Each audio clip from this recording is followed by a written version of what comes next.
Hi, this is Carl again, and this is part 3 of the discussion on Michel Thomas, visual language learning, and those people who claim that they're not very fond of verbs and have a particular aversion to modern foreign language grammar.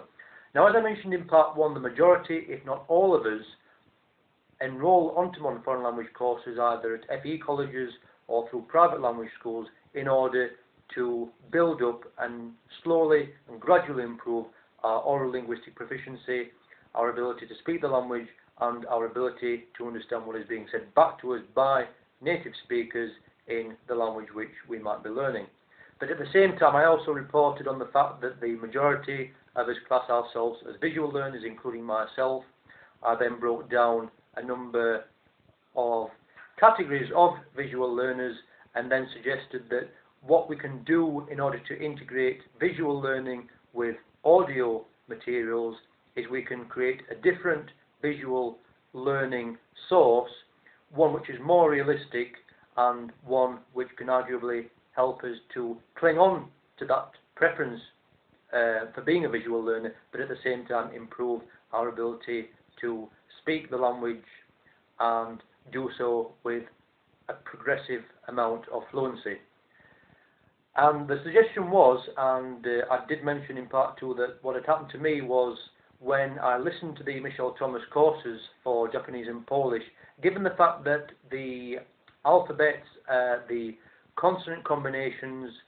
don't represent the sounds which I would have expected them to do so, given the fact that previously I studied a number of Latin-based languages and noted quite a difference between the sounds which are represented by the written words in the Latin-based languages such as French, Spanish and Italian, and the sounds which were represented in written form in Japanese and Polish. Obviously, where the Japanese language is concerned, I've not decided to look at the alphabets. I've started to just listen to the spoken words, build up oral linguistic proficiency where the sounds of the words are concerned, the meanings of the words, and also where Polish is concerned, it has to be said that given the few number of words which I've seen in Polish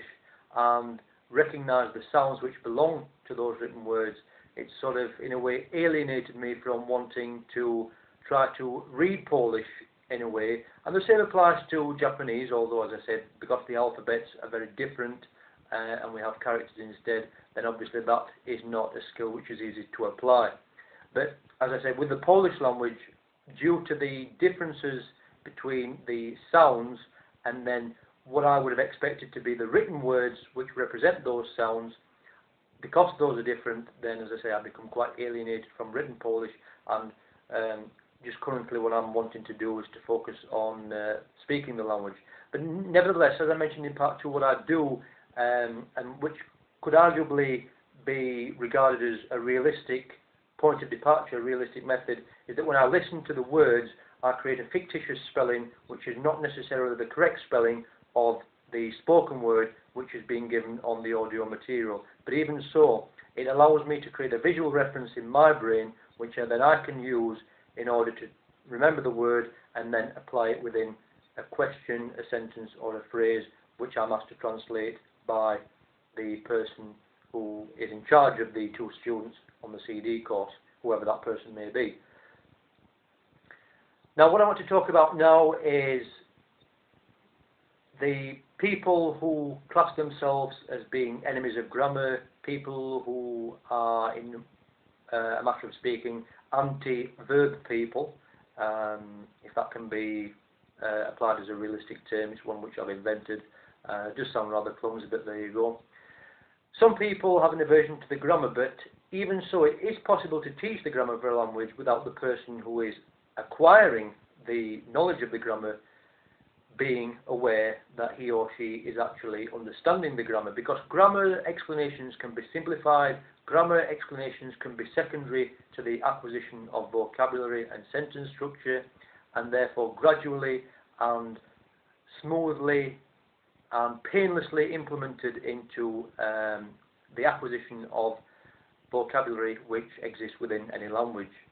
So it depends upon the product or resource in question which is being used as to what that point of departure is. Sometimes it might be grammar. In a classroom situation it often tends to be grammar, and that's one of the reasons why you tend to get a high dropout rate from courses within just a few weeks of enrolment. But where the Michel Thomas course is concerned, the grammar is not the initial point of